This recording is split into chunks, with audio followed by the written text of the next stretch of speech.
नमस्ते, मैं हूं अर्पिता आर्या। कहीं सियासत, कहीं हंगामा, कहीं बवाल, यहाँ हर खबर से उठते हैं सुलगते सवाल।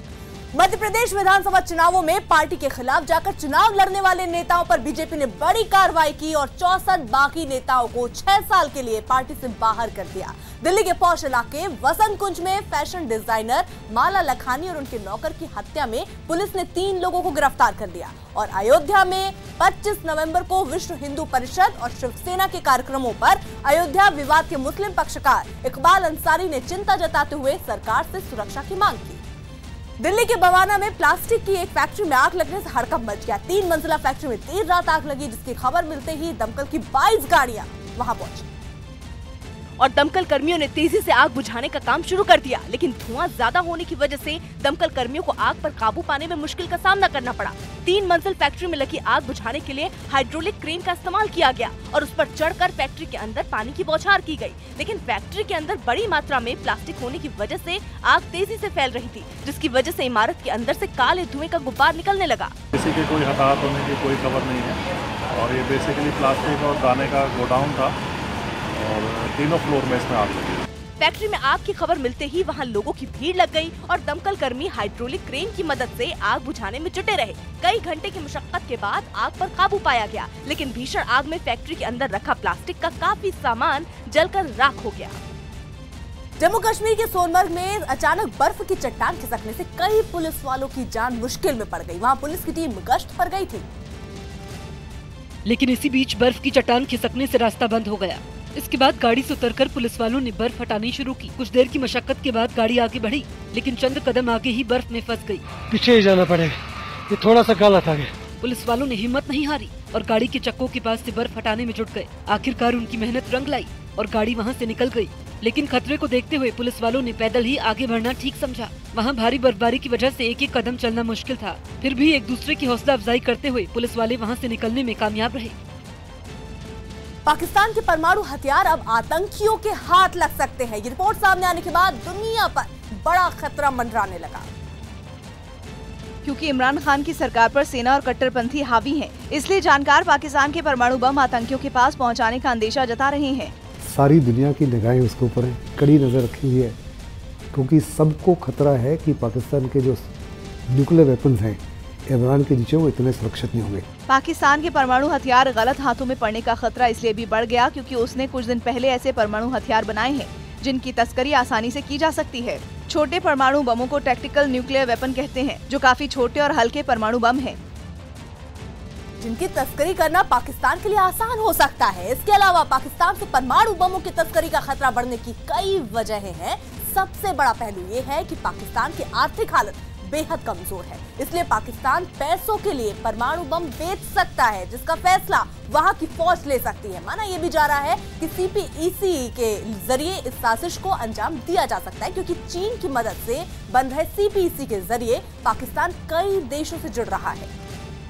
हरियाणा के फरीदाबाद में एक लड़की ने अपने पिता की मौत के बाद भी निजी अस्पताल में उन्हें वेंटिलेटर पर रखकर रुपए ऐंठने का आरोप लगाते हुए अपने पिता को स्ट्रेचर पर लेटा दिखाया, जिसका वीडियो उसने अपने मोबाइल में रिकॉर्ड कर लिया, जो जल्द ही वायरल हो गया।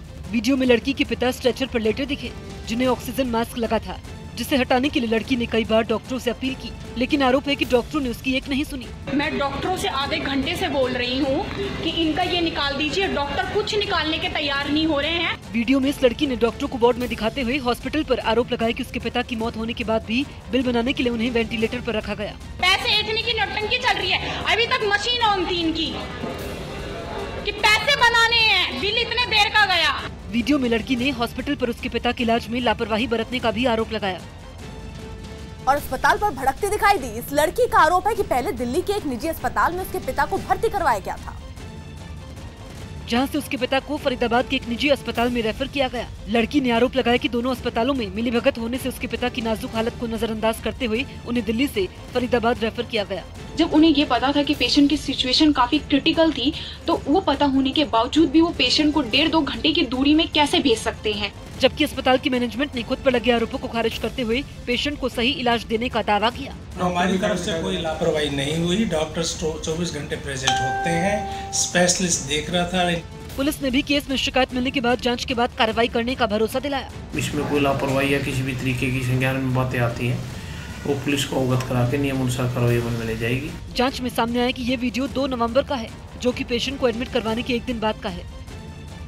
बिहार में आरजेडी नेता और पूर्व उप मुख्यमंत्री तेजस्वी यादव ने नीतीश कुमार पर अपनी जासूसी करवाने का आरोप लगाया। तेजस्वी यादव का आरोप है कि सरकार सीसीटीवी के जरिए उनके घर की निगरानी करवा रही है। इसके अलावा तेजस्वी यादव का आरोप है कि उनके घर के बाहर लगे सीसीटीवी के जरिए न सिर्फ उनके परिवार के सदस्यों पर नजर रखी जा रही है, बल्कि उनके फोन की भी रिकॉर्डिंग की जा रही है।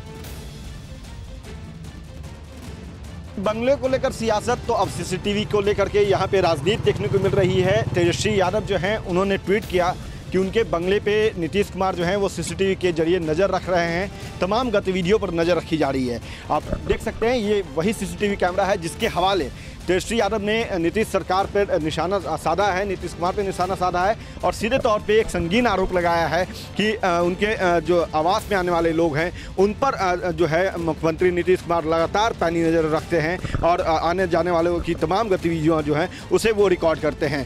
तो ये एक बड़ा आरोप है, संगीन आरोप है और इस आरोप पे बिहार की सियासत भी तेज हो गई है। उनके विधायक जो तेजस्वी यादव के विधायक हैं भाई वीरेंद्र ने तेजस्वी यादव के आरोपों को जो है समर्थन किया है, तमाम आरोप का समर्थन किया है और उनका कहना है कि मुख्यमंत्री नीतीश कुमार घबराहट में हैं, इसी कारण से ये कदम जो है वो उठा रहे हैं।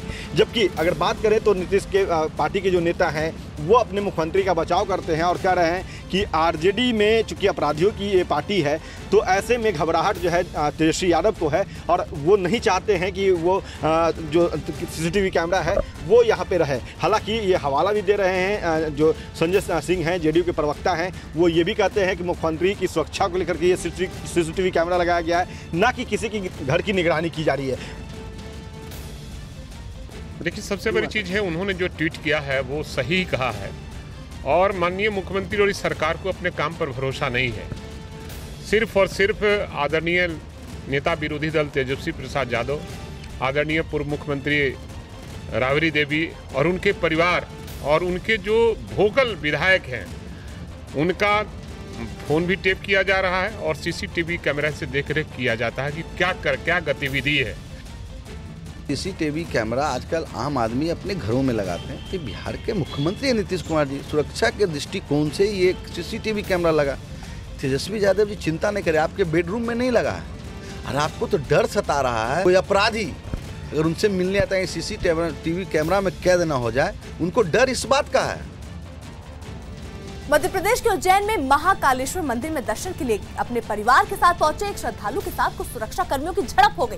बताया गया कि महाकाल के दर्शन के लिए आया ये आदमी गर्भगृह में अंदर जाने के लिए अड़ गया था, जिसके बाद मंदिर के सिक्योरिटी स्टाफ और उस श्रद्धालु के बीच जमकर बहस हुई। इस बीच मंदिर के सिक्योरिटी स्टाफ ने श्रद्धालु को वहां से हटाने के लिए उसके साथ धक्का मुक्की भी की, लेकिन हद तो तब हो गई जब धक्का मुक्की के बीच सिक्योरिटी स्टाफ के कर्मचारी ने उस श्रद्धालु को थप्पड़ जड़ दिया, जिसके बाद उसके परिवार का एक सदस्य वहां आया और उसे सिक्योरिटी स्टाफ से बचाने लगा। इस बीच मंदिर की सिक्योरिटी में तैनात एक कर्मचारी ने बीच बचाव के लिए आए इस शख्स का भी कॉलर पकड़ लिया, जबकि दूसरा कर्मचारी उसके साथ बदतमीजी से पेश आया।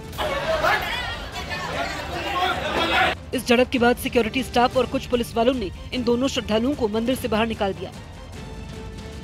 इजराइल में पुलिस ने एक पेट्रोल पंप को लूटने की कोशिश कर रहे लुटेरों को सिर्फ 7 सेकंड में तेज रफ्तार ऑपरेशन में धर दबोचा। वो लुटेरे बिना नंबर वाली गाड़ी में सवार थे, इसलिए पुलिस को उन पर शक हो गया और वो उन पर निगाह रख रही थी। और उनका शक तब यकीन में बदल गया जब एक लुटेरा पिस्तौल की नोक पर एक पेट्रोल पंप के एक कर्मचारी को स्टोर में ले गया। तभी गाड़ियों की आवाज ने उसे चौंका दिया। वो बाहर भागा। बाहर एक गाड़ी में उसके साथी इंतजार कर रहे थे, लेकिन वो दरवाजा भी नहीं खोल पाया। तभी सामने से एक गाड़ी आ गई। वो कुछ समझ पाते कि एक गाड़ी उनके पीछे भी आ गई। साथ वाले गलियारे में भी 2 गाड़ियां पहुंच गई। लुटेरे भागे, लेकिन गाड़ियों से सादी वर्दी में उतरे पुलिस वालों ने उन्हें दौड़ा दिया। ड्राइवर की सीट पर बैठा लुटेरा वहीं पकड़ा गया। उसके बाकी 2 साथी कुछ दूर भागने के बाद पकड़ लिए गए। पुलिस ने इस ऑपरेशन को 60 सेकंड से भी कम वक्त में पूरा कर लिया।